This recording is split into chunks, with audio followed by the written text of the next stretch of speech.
creating the platform in the army that will wage the war of winning not just the continent but the rest of the world back to our God. So that agenda is ongoing, and every one of the 7 mountains of influence will be impacted, if that agenda is to succeed.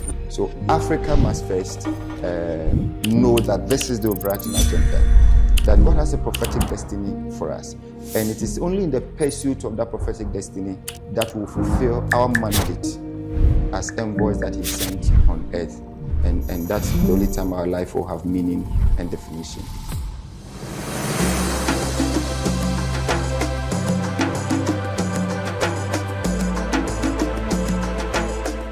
In today's episode of Oil Fields of Alkebulan, we are looking at faith and politics. Is there an intersection between the two? Can a faith-based man be a good politician?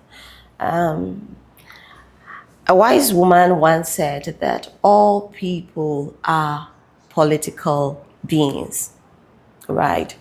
If all people are political beings and some people hold their faith so strongly, could that mean that political beings as we are can also be faith-based persons who hold strongly to their beliefs even as they practice politics?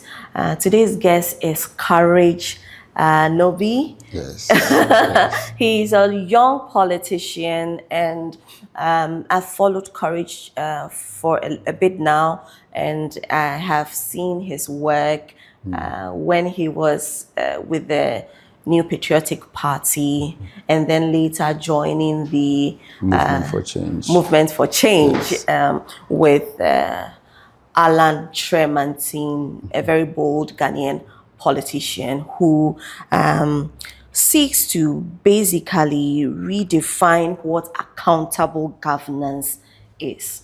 And so he put together a team of people. Most of them came out of the New Patriotic Party to support that vision.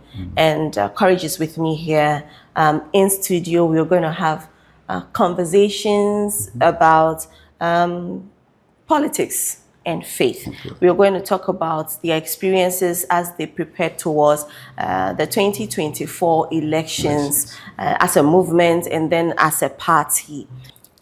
You're welcome, Courage. I'm glad you made it. Thank you. It's an awesome opportunity, and I'm very glad for it. Also because I followed your work as well. I mean, I follow your writings. I wonder how you're so consistent, in writing and the thoughts you share with us. So I was excited at the opportunity to have conversations, but more so about conversations about Ghana. That's all we have in Africa. So what kind of conversation is progressive? Is the one that envisions the future. Welcome once again. I would want us to, for those who don't know you, I mean, I would have done a more thorough introduction, but it's better it came from you. For those who don't know Mr. Nobi, who are you? First, I'm a husband. Okay. And a father of 2. Oh, that's lovely. Yes, a politician, and one who believes that it is possible to do new things. But before you can do new things, you must be new. So it takes new people to do new things, and new people by way of mindset. So at any particular point in time, I would say I'm one of the few madmen in the society. But in terms of background, I've been a political entity my entire life. Throughout my educational life, I've been a leader. It's from primary through secondary to university, where I ended as a General Secretary of the National Union of Ghana Students. So I've had that political consciousness with me all through. I then transitioned to national politics, where I joined the New Patriotic Party purely on the basis of the promise of its ideals. Development in freedom. I believe the human being must be unbound in order to be able to bring out the best that they have. So here in Development in Freedom, I was excited. I look at what they seek to promote: democracy, accountable governance, freedom of thought and expression of its members. So that attracted me as a young person, because if you think strategically, politically, it doesn't make sense in my background that I would belong there. But ideals make the man. So I chose to join the New Patriotic Party. Along the line, I realized I had been betrayed. The ideals meant nothing to them at all. After we came to government, you don't see the ideals playing out. We're supposed to be Democrats. You don't see that democracy playing out, even internally. Dissenting views were not tolerated. You have dissenting views being clamped down upon in all manner of clandestine ways and all. But when you are part of a group, you try to see what you can do within to bring about change. So I saw Alan Martin representing a belief in those ideals. So I decided to follow him and support him. Along the line, that would not happen, and he himself would chart a new path he was there at the beginning. So if he tells you that, say, what we set out to do is no longer what we are doing, it's no longer where we are. And the importance of that is because fidelity to identity is the most important thing. Once that is lost, there's no hope. Okay. So once he felt that was lost, he moved out. And believing in his vision for a new Ghana that is accountable, that it's able to yield its promise, I followed him, and we formed the Movement for Change. Okay. When you were talking about your participation in the New Patriotic Party, you mentioned that strategically and ideally, it didn't make sense that you would be a part of that the NPP. What did you mean by? Because I'm like, you may have carefully considered your actions at the time you were entering. So what strategically didn't work quite well? If you follow the political history of Ghana, our politics is identity-driven. And so you have a people of a particular collection or tribe, majority of them belonging to a particular political party, so that if you are from that space, your fortunes are higher. Okay. So for example, if you are, I'll use the usual ones.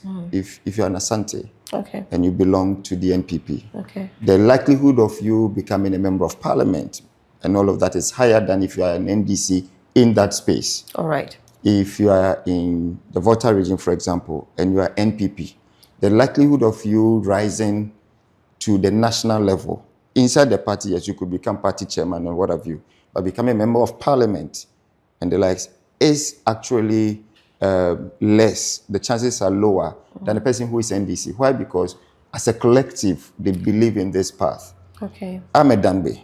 Okay. From Adan. Okay. A place where NPP has never won election since 92. I see. So if you want to say you want to be strategic in your decision making, of course, fueled by ambition, then that's where the balance would tilt. But I felt that no, I could be more. Okay. And a man should be about more than just identity.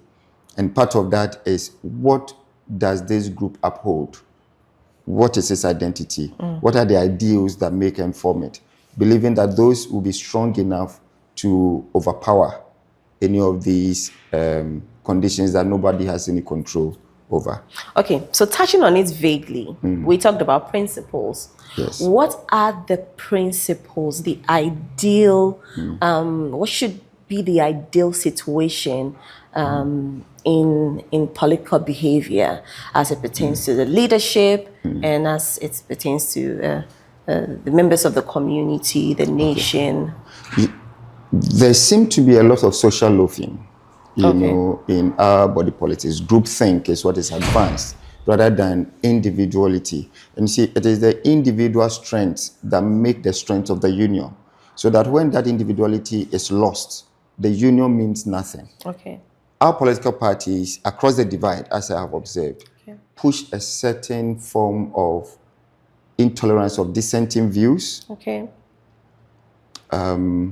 Groupthink, of course, everybody must think and go along this line, you know, and they will call it discipline. That we call it the whip system, you know, which doesn't augur well. Independence of thought and action is then lost in the process. All right. Yes, so you're part of the group, and you don't have that independence to think and bring your unique perspectives to improve the collective. So you have this clientelism where Paul Nugent puts it this way: big men, small boys in Ghanaian politics. Okay. It's a book he wrote that captures the mid-80s to the mid-90s. Okay. You have the big men being those who have access and connections, access and resources. And you have the small boys who are those who have the energy and the agency. Okay. So the big men almost sort of like patronize. They make all the decisions for this group, okay. And this group takes all the actions. So that balance of power, that power relation is what informs everything. So long as you're at the small boy level, you don't have a voice. But hasn't that probably been the case in the situation where they have the experience? The younger people, they have the zeal, not the experience. And so, I mean, if they thought at that level, if that divide helps the situation, given that they know what history, how history brought us where we are, and they may have envisaged a certain future, isn't that a good fit? I think the history tells us otherwise. Experience is not always good. If you have experience in doing the wrong thing, you don't matter in going forward. You think that the wrong things have been done? Absolutely. I mean, so far. Even if you limit it to the Fourth Republic, our current state as a country, the sixth largest gold reserve in the whole world, number one in Africa, all right? We won't go to the others. Arable land, eat a mango, put the seed anywhere in this country, it will germinate, all right? With the resources that we are blessed with, the ingenuity of our people, the brilliance of our young people, and look at where we are today. Our current state does not represent who we should be, and that is because we have people who are in the helm of affairs who have experience doing the wrong things. And so going forward, we can only learn from that experience, know that, okay, this is the way not to do it. But if they still retain the power, then the way to do it will never find expression. And that's why I'm against that kind of balance and dynamic. Okay. It doesn't work. You can situate it back, and this is the biblical me. In first century Rome, where Jesus lived and did ministry, you realize that John the Baptist was taken out of the synagogue. Okay. God pushed him to the backside of the wilderness in order to prepare him for what he was going to do for the society and for the world at the time. Why? Because the synagogue was too experienced being religious and not being spiritual in the pursuit of the purpose of God. And so that is what these our politicians have become. The unfortunate bit, as I see, is that they've even morphed into some of the younger functionaries who think and act and function exactly like the old folk. So they've replicated themselves in a manner in order to extend the shelf life of doing the wrong thing. And I'm guessing that if you are one of the young people around them who is not able to do exactly what they expect you to do and be exactly who they are grooming you to be, you'll be cast out of the fold.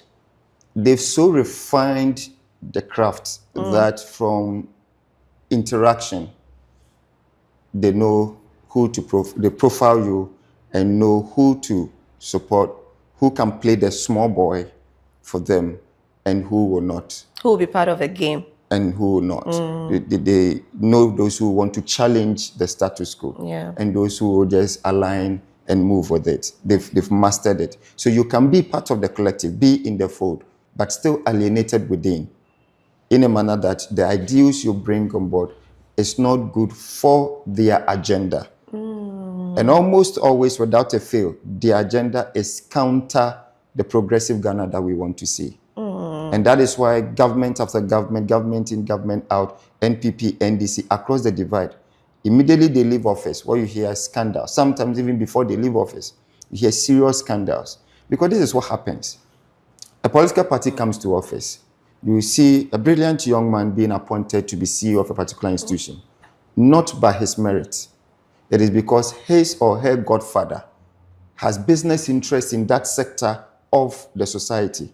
So he sends his boy to head the place so that all the contracts can be funneled to him. So merit doesn't come in at all. Merit doesn't matter. If he brings the bid, you will send your bid. Your bid may have the best offer on the table. You will not get the deal. Hence, this whole creation in law of sole sourcing. So that sole sourcing was done to further protect that clientelism in our body politics. And this is why you see what you see. Roads are poorly constructed, and the contractor is still in business. So they are sent to babysit the interest of the ones big man, higher up. Of the big man. And some of these big men are shadowy figures. Some of them, you never see them anywhere. You don't know them because they have another small boy who is the CEO of the business. So they are not their own person. They are not their own persons. In those capacities. Because their identity has been eroded in the process. So they are not their own person. They are only a representation of an interest. This is a big conversation. Absolutely. I mean, like, these are things that you hear hush hush, you know. Yeah. Nobody's really able wanting to put it say it's just exactly how it is. But you are being daring right now, and you are sharing it in this very little conversation, but big conversation, because this conversation captures the heart of Africa. Absolutely. And if there is anything I know, Ghana is very positioned to lead a certain agenda as far as Africa's rising is concerned. Absolutely. There is a lot that is hinging on Ghana's ability to be independent and to take its place in power and authority on the continent for the rest of the continent to come together. And that was, we had that tried out by Osajifo, Kwame Nkrumah. We're going to talk about him. Yes. But these things that you were saying, that we do not have a group of people who have a certain kind of mindset that can lead us into that position of power and authority in order to bring the rest of the continent to where we are meant to be. It's a very big situation. It's a very big and dire issue. And so how do we even begin to remedy this? Because there's a lot of work ahead. You realize that this same conflict, tension, played out in the UGCC.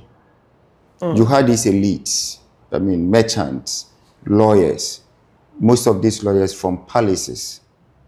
All right. So even traditionally, they are in the elite, they're part of the elite of the society, forming this movement, and they're fighting for independence, but with a very banal agenda. Independence within the shortest possible time. You know, and so you have the energetic, intelligent, smart Kwame Nkrumah. You know, Padmore met him in the UK, Fifth Pan-African Conference, 1945. And so he said, oh, this guy should be part of this. He's got the energy we need. He's got the strategic mind that we need. His capacity to mobilize and organize is important for this agenda. And so he came down in 1947 to join them. He becomes General Secretary, and people wonder why General Secretaries in our current dispensation are so powerful, because it's not the same everywhere. In other jurisdictions, it's the chairman or so. It is because of what Kwame Nkrumah did as General Secretary of the UGCC, being the exact engine for and fuel for that organization. But you know, we brought you here to pursue what we want. Yes, what we want. Not the ideals you think we should all be pursuing. Kwame Nkrumah was sold out on the agenda for independence. Independence now. And so he poured his energies in for independence. But the powers that be were not truly interested in independence. They're only interested in a form of independence that gives them control, puts them there. So once indirect rule, for example, was ongoing, I mean, most of these were palace boys. The palace was the center of power in indirect rule. So why be interested in pushing that away? But we need to find a time when this independence happens, we still retain control. And so that conflict will form the split that would happen in 1949, that would lead to the formation of the CPP, you know, which was a true collection of people who had a passion for something new. Yeah. Not an extension of the shelf life of the new, of the old. And so you saw Kwame Nkrumah now advancing further. And because of the genuineness of his heart in the pursuit of that agenda, we saw the results that we saw. Yeah. And that placed Ghana in its firstborn position as far as Africa is concerned, you know. And so independence of Ghana is meaningless unless it is linked up to the total liberation of the African continent. That was the objective. As And he true- said at as the he time, said, I yes. mean, Osajifo, Dr. Yes, and true to that, he put his energies, his intellect, his resources. Because if you're not ready to put that in, it means that it's mere rhetoric. And so people today, I hear young people who will loosely criticize him and that he was selfish, he was sending our money to Guinea to support them. That was the agenda anyways. To make all of Africa. No other person will come and finance the liberation of Africa. Yes. If the firstborn is not ready to pour. Help. And so even though we say, let Judah lead. Yeah. Let Judah lead. And that is the place of Ghana in the continent. So when Ghana became democratic in the late 90s, you saw its impact across the continent. When Ghana had a smooth democratic transition in the year 2000, from Jerry Rawlings to Kufuor, you saw its impact continentally. So Ghana's place is so unique on this continent, and so Ghana must get it right if Africa is to get it right. Yes, if Africa is, and that's why the politics of Ghana needs to be re-envisioned. Okay. It needs to be re-envisioned. All right. Nkrumah paid a dire price for his visions and the passion with which he was carrying it all out. Could that be the reason no one since his day, I mean, we'll talk about the former president, Jerry John Rawlings, who came in power to try to do something different and to help us regain that status as the firstborn. But could the price that he paid be one of the reasons that we are not seeing a lot more other Nkrumahs or, people of like mind rise the way he rose in that day? Unfortunately, people want to be Nkrumah without being willing to pay his price. What do you mean by that? If you're not willing to die for it, it won't happen. But what does being Nkrumah mean without the price? What does it look like? Give us a picture. That's the point. That kind of Osajifo, the clout, the respect, the... It is not possible without paying the price. And that is why we've seen different forms of it, different people, all with promise, but it never yields it. This is a man who did not finish his work, but remains etched in the consciousness of an entire continent, the most important world, African actually. Personality, yes, of the millennium. And this is a man, people forget, Kwame Nkrumah ruled Ghana for 9 years only. He led or he ruled? He led Ghana for 9 years only. 57 to 66, not even a decade. Okay. And you look at the impact because he was ready to give it his all. So if you're not willing to give it your all, and if you're not afraid, if you are not afraid to die until you get to that point where you are not afraid to die for that which you believe, you can't achieve anything. Is Courage Nobi one willing and ready to give it his all in this generation? I think it is for the people that I lead to observe and to say, mine is to be genuine for the purpose for which my life is defined. I believe absolutely that our purpose is given. And so am I ready to go the long haul? Am I ready to put in everything that it takes in the pursuit of that purpose? Absolutely. I ask because I feel that is what you are heading towards? Because I mean, we haven't said this in this conversation yet, but when you joined Dr. Alan's Yes, Alan Shumatin. party, and you guys worked really hard. But thank you. I was making jokes all over to my friends that, do they really think that they can make any strides in the 2024 general election? Their stakes were very high, and everybody was looking at the NDC and the MPP. You guys were seeking to disrupt absolutely the entire landscape ahead of the elections. Did you manage to do it? And then number two, you left. Yes. You joined a movement that had that brilliant vision, and yet you left. Yes. So we'll talk about your thoughts. I mean, ahead of the elections, did you really think you were going to make the numbers from the Ghanaian people at the time? You were a part of the communication team and strategy, I think. Yes. I think communications and policy. So I served in two roles in the period. Fantastic. When you met ahead of the elections as a team, what did you seek to gain in terms of the numbers in voters? And then we'll talk about your leaving the party after a year after the elections. All politics is dispensational. Okay. And usually, sometimes we are made to believe and to think as though history will always repeat itself, But there's always an opportunity for new history to be made, so that can also repeat itself, So if you look at the landscape, the Fourth Republic has not been able to yield its promise. It has not been able to do that. We set out in 92 with lofty ideas of true democracy, a democracy where everybody matters, true participation, equal participation, from the market woman to the student. We all have a voice and we can all contribute to what we become. The farmer can contribute as well. But that same farmer today, as evidence of the failure of the Fourth Republic, is that even his farmland is not safe from Galamsey. And for me, Galamsey represents everything wrong with the Fourth Republic.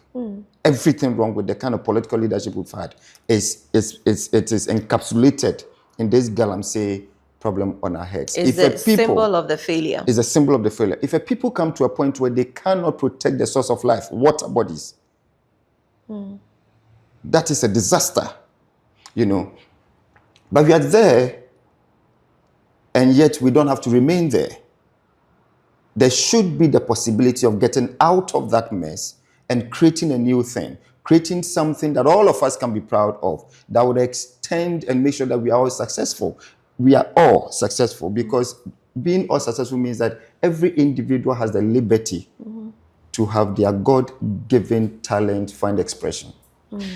So it is that kind of society that I believe we need to create. And that is why I moved to join the movement for change. So if you in a movement for change, that we need to change from the politics of the Fourth Republic, which is the dominance of the duopoly, NPP, NDC, 8-year cycles, and the same things, same rhetoric in opposition, different rhetoric in government, same across the board. And they've done that, should I say, musical chairs for 32 years.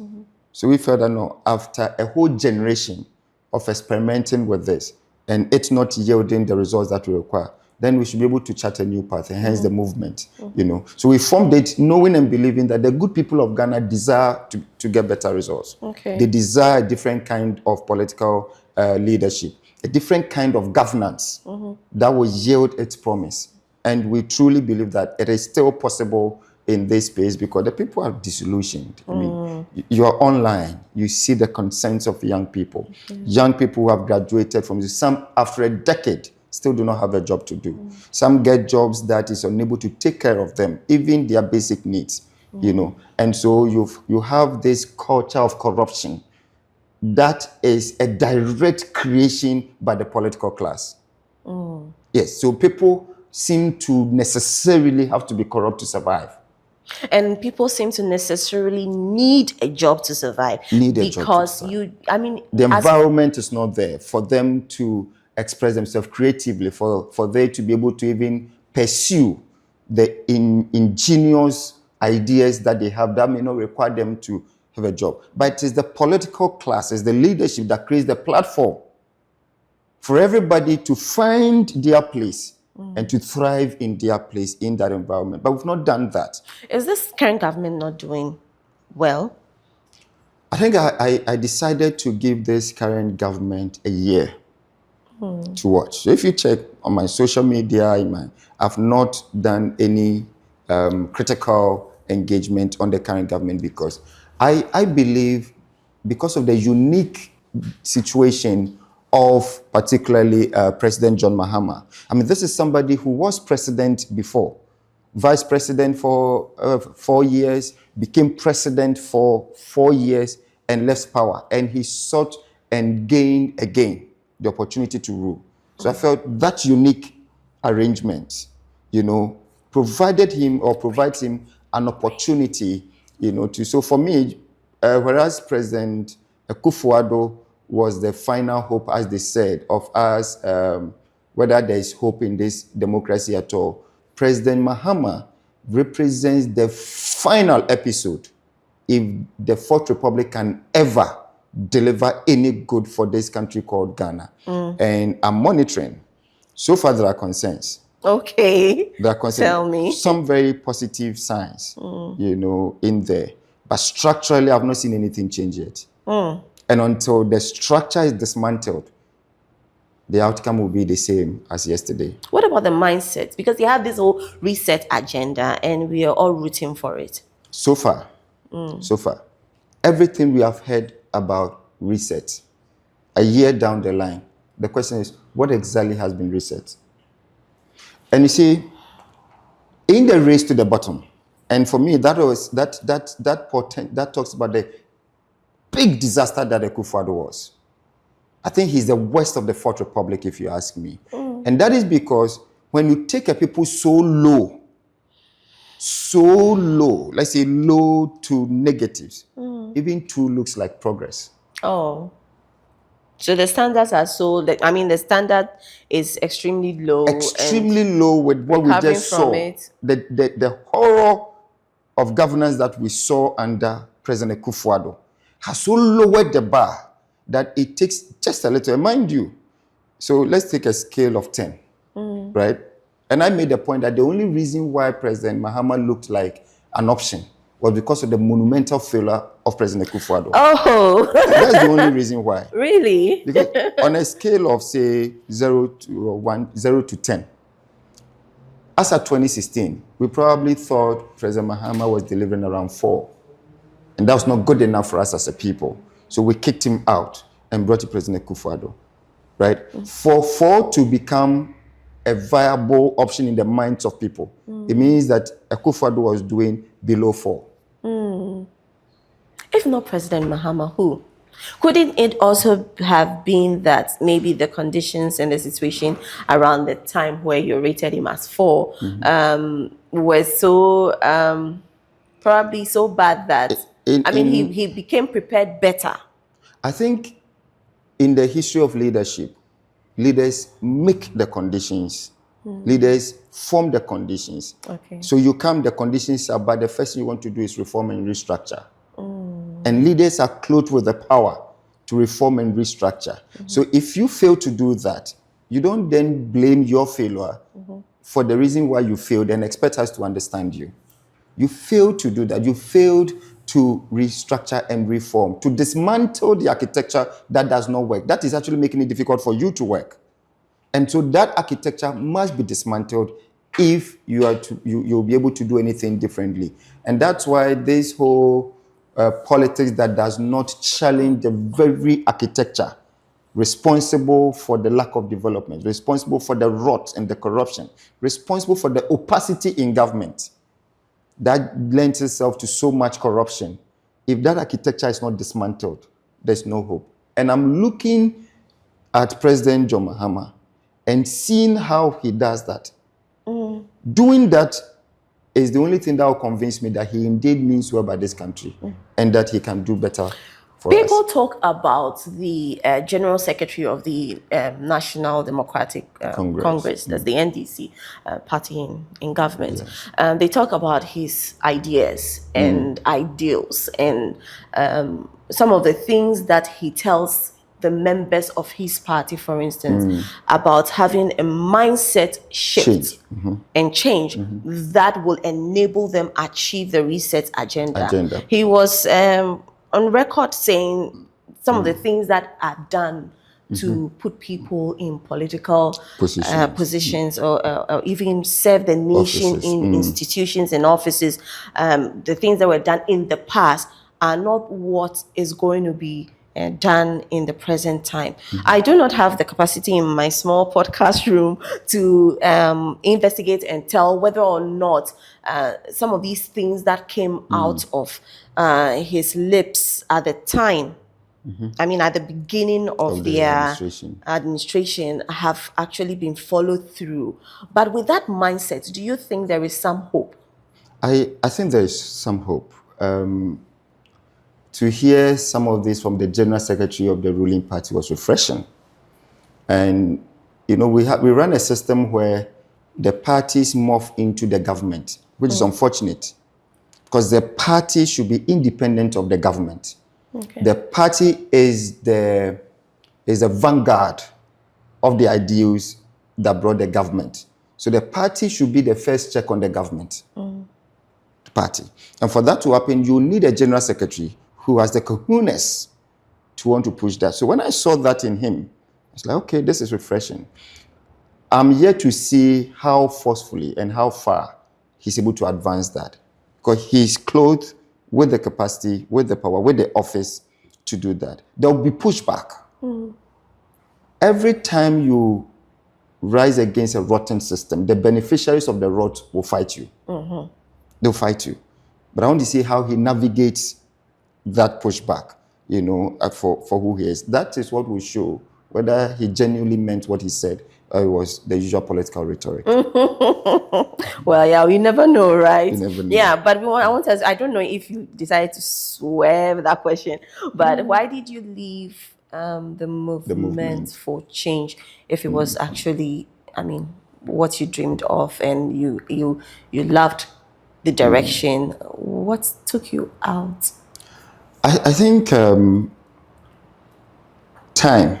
Okay. Time. And like I said in the press release that I put out, I indicated that guided by my faith, my integrity, and also purpose for my own life at this present time. So I am driven by purpose. My faith dictated purpose.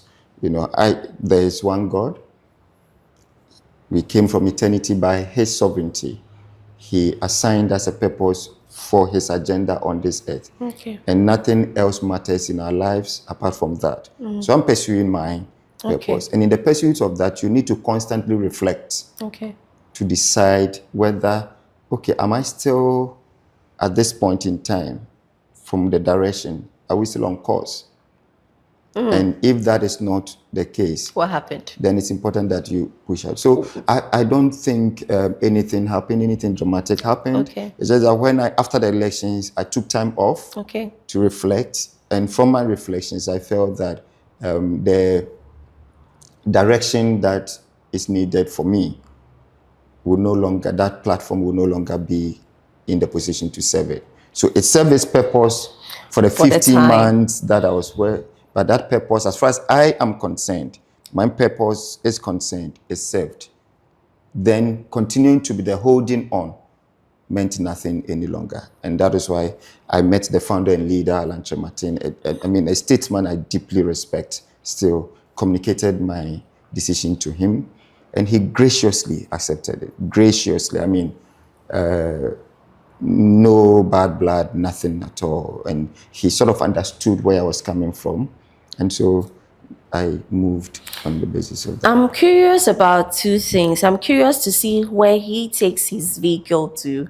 I mean, that very vehicle, the movement for change, what he does with it next. Is he going now to... Now he's formed a political party. It's called the United Party Plus, UP Plus. Yeah. So it's formally part of the parties. I mean, that's the party that ran for the 2024 elections. No, it was a movement. It was just the movement that. Yeah. So, so okay, he ran as an independent candidate, powered by the movement. For change. So the movement was the vehicle for mobilization. Okay. But he was an independent candidate. Okay. It's now transitioned into a political party where he's now the leader of the political party, and all that with all its structures. I mean, yeah. That's what it is. So, I mean, we can only know from him where he's taking that to. But for you... I have listened to some of the frontliners, the communicators, the director of communication, Solomon, and he says that the duopoly has become dysfunctional. They believe the NPP is in a decline. It's a party in a decline, and they project it will not recover. And so they are positioning themselves as a second leg of the duopoly. Okay. You know. Okay. This is purely from what they are saying. Okay. And I use they because I've not been in any of the meetings and all of that. So I can't speculate. But I'm just saying from what they are saying, this is what they are trying to do. But if faith, Courage, I want to find this. If faith can take us off a course that we believe in, your faith, and you believe that it's God who is charting this new path for you. What is this new path? Would you want to share? Because I want to know, with all the ideas that you had for the Ghanaian political scene, to change the behavior in the political scene, to help birth a new mindset in the same political scene. Yes. You had that, you were passionate about it, you knew you wanted to achieve great stuff. Absolutely. And then you pulled back. I wouldn't say I pulled back. I took a detour. Oh. Maybe. Change remains the only constant for progress. So the same way I was with the New Patriotic Party, I mean, rose through the ranks to be part of its national communication team, you know. And when the movement opportunity came, in fact, at the time of moving, we didn't even know what form it was going to take. Okay, but I changed. Why? Because of the pursuit of progress. Okay, so it's the same mindset, it's the same opportunity for change in the pursuit of progress. That's got me moving from there. Because, you see, it's in dispensations. We remember John the Baptist. This was the revivalist, powerful prophetic voice. Okay. You know, at the backside of the wilderness. And he was preaching, and the people would leave the city and go to him. He was baptizing people. After he baptized Jesus, after he declared that this is the Savior of the world, here comes the Messiah, the Bible records in, I think, John chapter 1, verse 35 to 37, that Andrew and a friend left him. They were his disciples, but they left and went to tell Peter that we found the Messiah. So, John the Baptist was a part of them in the journey. His place was necessary so long as the Messiah emerged. And after the Messiah emerged, progress would mean leaving John the Baptist to be with Jesus. I must decrease, so that he may increase. And John the Baptist knew that leaving him to Jesus was not a betrayal. Why? Because of the long-term objective. So he knew that his place is to prepare a people for the Messiah. So when the Messiah has come, he has no place, he has no right, he has no responsibility keeping and holding on to the people. Holding on to the people will be retrogression. And so they moved, and when they asked him, he knew, and he did not take issues with that. He said, he must decrease, that Christ may increase. And I believe that is where we are. And I believe Alan J. Martin understands that at this time, he's still in the pursuit of the overarching agenda and purpose of God for this country. It's important that some of us take a move. And that is why I have moved, of course, instructed by the ultimate. Yeah. Left. Okay. You speak about prophetic underpinnings. We've gone into the Bible. I mean, the last Absolutely. few. And you are a Christian, so the Bible is where you draw your sources from, your Everything. inspiration Yes. for life. And yes, as a Christian, I realize that you speak of prophetic underpinnings in leadership, It's true. political leadership. Africa has a prophetic destiny, not so? Absolutely. Tell me Absolutely. about it. Okay. In the prophetic schema of God, that's the end time agenda, will be powered on the shoulders of Africa. It is Africa that will re-evangelize the world back to God. And so currently, if you are watching, you will see a revival brewing.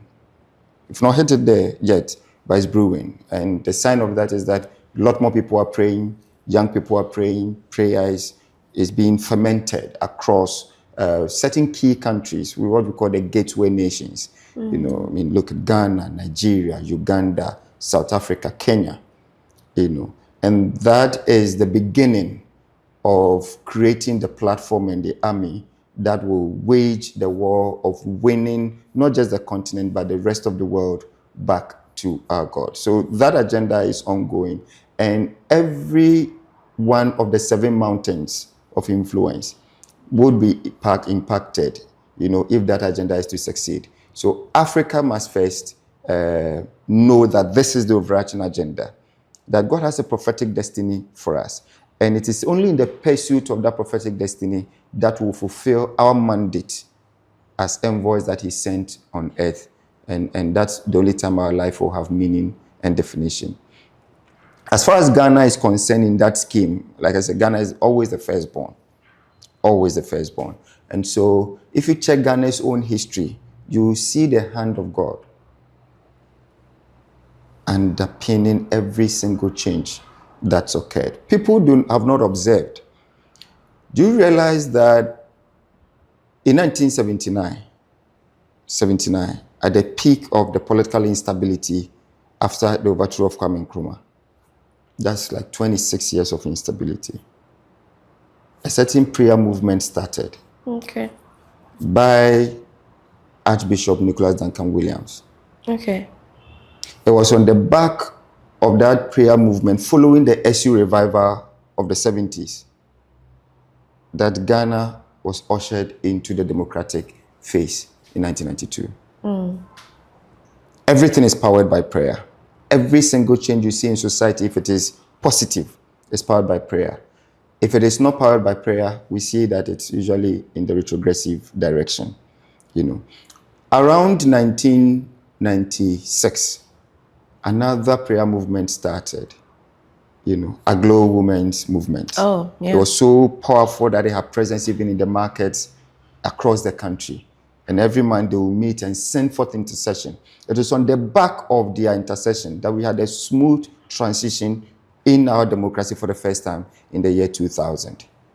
And anybody can go back, check the news item, check the tapes, the clips and everything. You will see that, going on. The current phase, the current revival that is brewing, if young people would give themselves to that agenda, yield to the promptings of God, to the direction that the Spirit is giving, and we would pray, we would see a new Ghana that is not corrupt, a new Ghana that is born out of ethical leadership whose heart is given to righteousness, a leadership that believes in the sanctity of the family. Okay, because that's the bedrock of every society.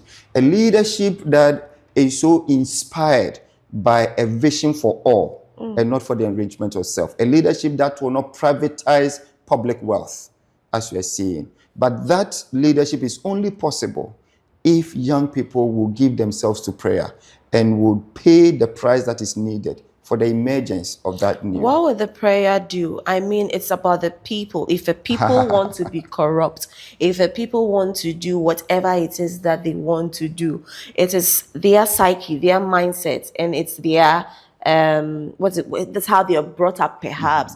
What would prayer do to change it? Okay.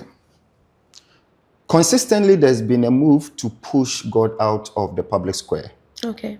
And every society that has done that has degenerated into chaos and underdevelopment. And we are seeing that live in the West today. When the West, that was a Christian civilization. America is a Christian civilization. Europe was a Christian civilization. Christianity was a bedrock. So you hear of the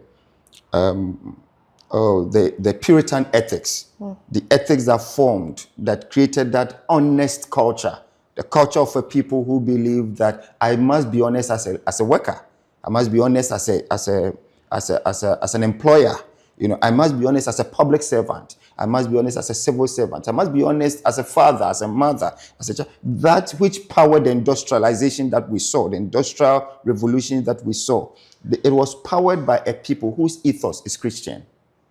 And that built the superpower, the world power, the dominance that we've seen in America. So you see the Declaration of Independence in America. Centuries old, they said, we hold this right to be self-evident, that all men are created equal and are imbued with inalienable rights, right to freedom, liberty, and the pursuit of happiness. These are Christian ideals. When America got to the point where they decided that we need to push these ideals out of the public square, take the Bible from the classrooms and the likes, we've seen what America has become. A pale shadow of itself. America is in decline. Okay. Everybody who is watching knows this. America is in decline. Look at how chaotic it has become as a society. Okay. So we cannot hope to have meaningful progress without it being informed by a certain spiritual base. Unfortunately, in my experience, and as we know, there's no vacuum in the spiritual realm. And the spiritual realm superintend over the physical realm. So anytime you see a people who are so corrupt in mindset, it is because they are being ruled by a corrupt spirit. And that corrupt spirit is what is ruling through its leaders. So there's always this cosmic war over territories. And whichever force is winning determines what we call culture, because culture is basically governance. What rules do you live by? That is what culture is. So if a people believe that I should be able to have children out of wedlock and it's fine, that teenage pregnancy is normal because as a society we are tolerating it. You understand? Something that has the capacity to truncate the destinies of young girls. We are entertaining it. If a culture believes that we should be able to advance through corruption, and I'll share this experience. When I was in school, when I was in JHS, BEC, were writing, and I saw teachers who are invigilators helping people to cheat.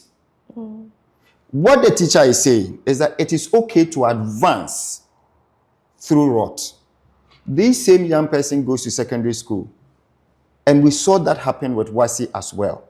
It is okay to cheat your way up the ladder. The same person now goes to university, and then we hear that a young lady is sleeping with a lecturer for grades, and we are surprised. We have, by acculturation, given them the rules for progress. And that rule for progress is that one must compromise, one must be corrupt in order to progress in the society. And so that same person go for national service. We sleep with this young political actor to be posted to a particular place that she thinks she'll be properly paid, and the chances of being retained is high. And she gets there and she sleeps around with managers with the hopes of being maintained. Why? That is the rule that the society has given her as a way of advancing. We see these Sakawa menace, all these young people involved in absolute rot. This is fraud at its base. And yet, we're tolerant of it. Why? Because that is the rule. That is how we've chosen to govern the people. So it doesn't matter what you have written in law, what you tolerate, what you advance, that you allow, that is actually the government. And that is always informed by the prevailing force over the territory, which seeps through its leaders in what they tolerate. And that is why prayer is an extremely essential part if we are to change that course.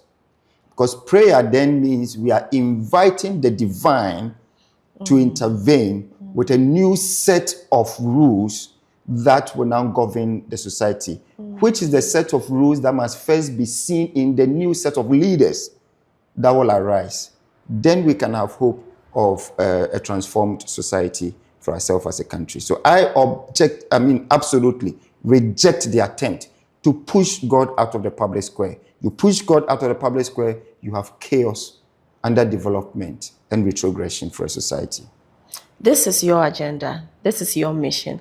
I see the passion so strongly, and I'm even affected by it right now. I'm like, I would like to join him.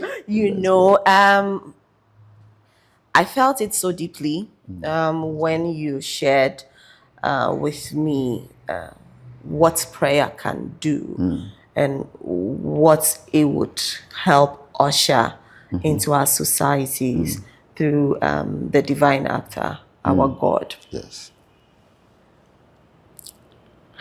Courage. Juanita.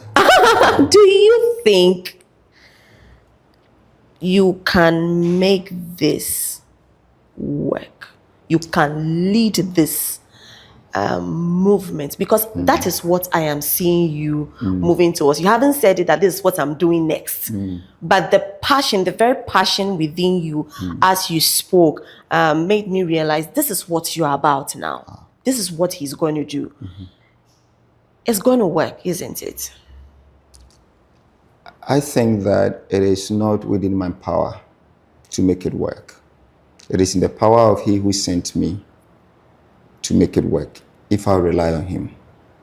And so long as I remain in alignment to the purpose of God for this territory called Ghana, my own place in it, and I remain in alignment to the pursuit of that, He has never proven to lack the capacity to help a man achieve what He sets him up to do. It is always the case that when men do not rise to the occasion, that God becomes handicapped. So in my unwavering faith in His capacity to cause to be and to help those He sets to succeed in their cause, so long as they depend on Him, I'm confident that we can create a new reality of leadership for this country in our lifetime.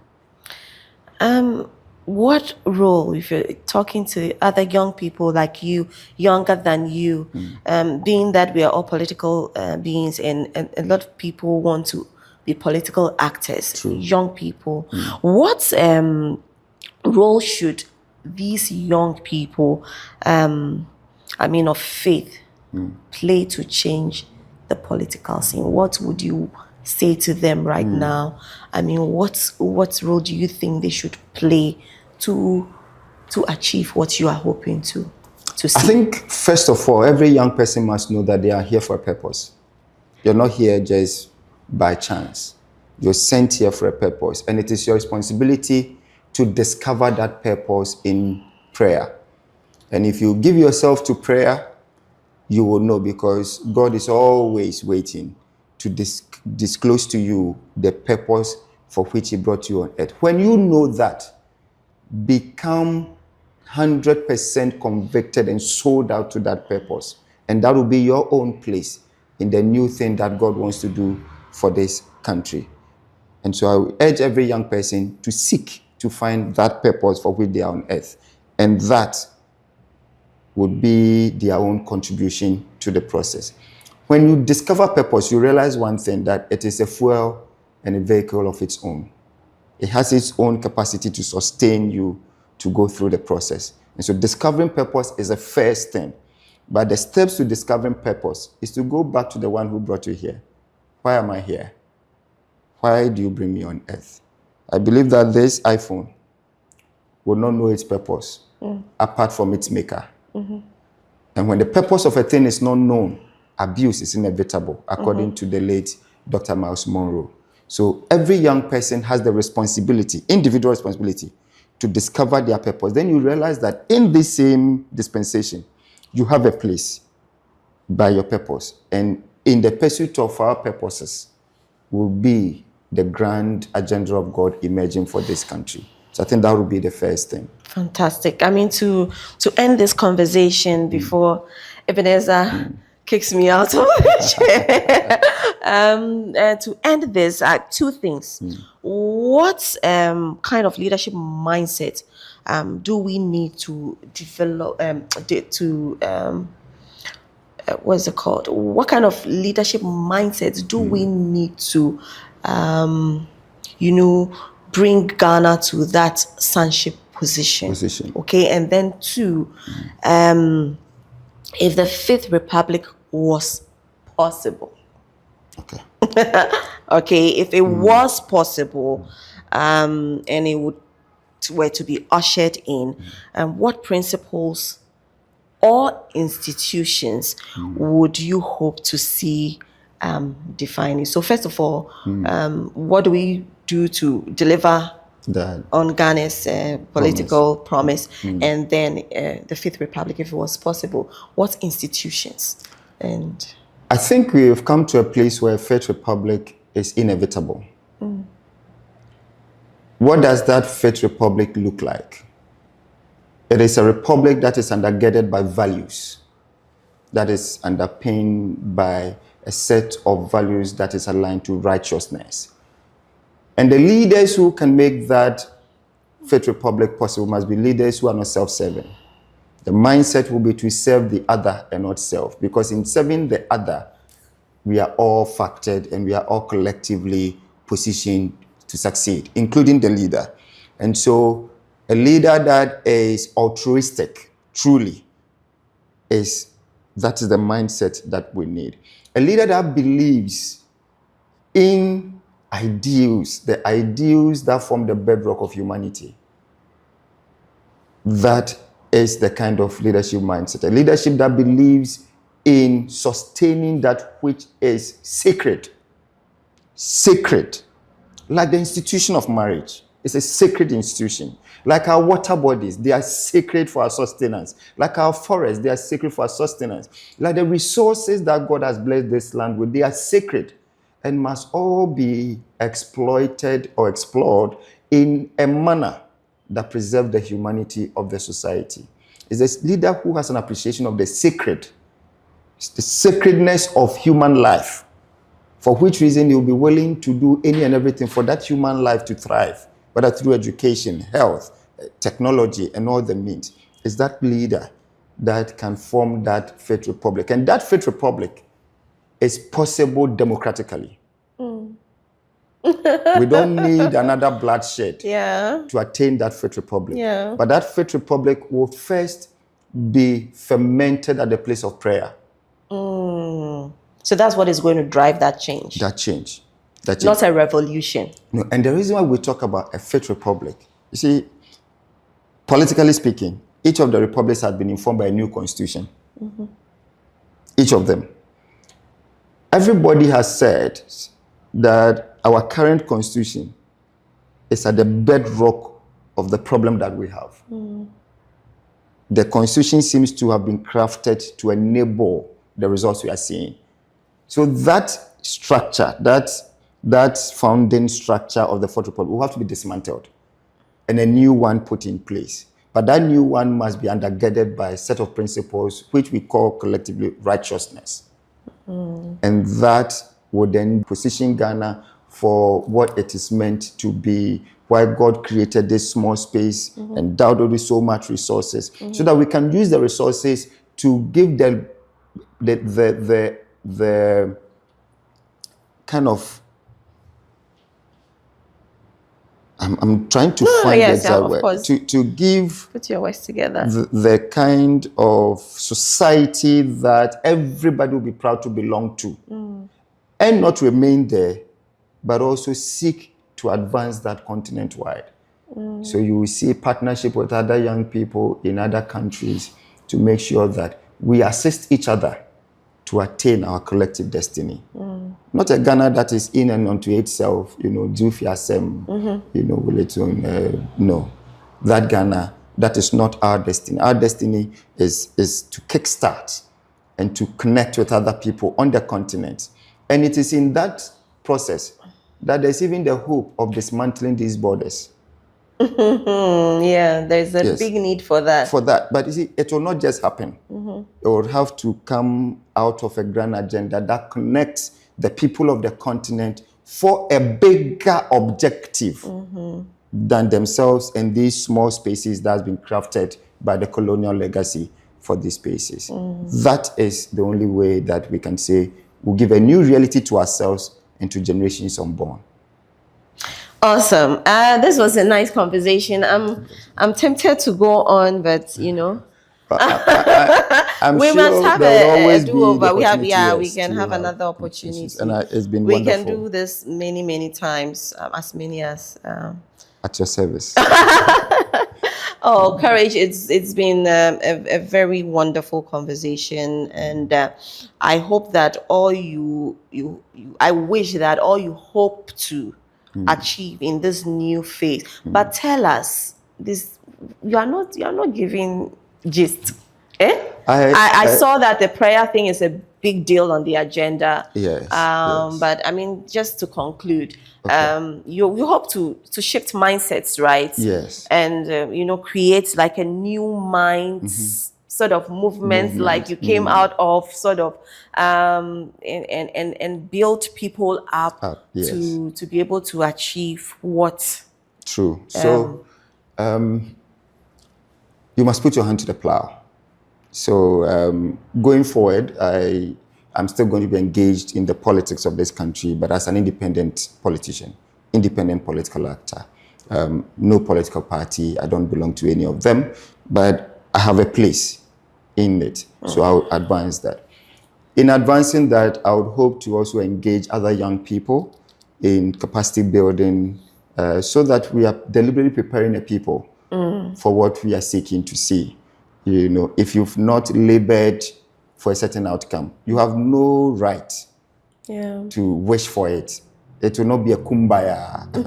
It needs to be labored. So we'll be going to the schools, secondary schools, tertiary institutions, building capacity for leadership. Okay. For a new kind of leader, And then we'll also be organizing ourselves, Sometimes there's a temptation to think that you are the only person. No. There are others who have been given the same vision in different forms. Forms. There are others who feel the way you feel, who have carried the same burden. There are others who have been looking for a way to also be politically engaged, but are not sure. Can we find a platform upon which we can all begin to engage and have all these meaningful conversations and collaborate? And so the new mind movement would be emerging from that, as a platform. That sounds great. Thank you. I'm excited. I'm so excited. Because it's also partly birth from you. Oh. But we'll share that on another day. Yes. But I'm excited because, these conversations we are having are expected to see some of these things being birthed out of people. And it's also a platform where we seek to collaborate with others who have the same burdens and the same mindsets going forward. Amazing. You are doing it in the Ghanaian political scene. Yes. Another person will be sitting here doing it in some other, maybe fashion, whatever it is. And then together, as we collaborate, our continent would have some, will make some strides. There are others doing it in education, in health, others doing it in arts and culture, entertainment, and all of that. So, but we need everybody to play their part. Then we can have a society that we will all be proud of. Fantastic. And kudos to you for this platform. To have conversations is a first level of connection. The opportunity to share, what is in your mind with thousands, millions of other minds is priceless. And so kudos to the Oil Fields of Alkebulan. And thank you. I know this is going far. Thank you so much. We hope for it to go far, really, because it will be helpful to all of us. Absolutely. Yeah. All right. Okay, so that was Courage Nobi. I didn't want the conversation to end at all, but I hope we'll have him back again. So Courage Nobi is an independent politician.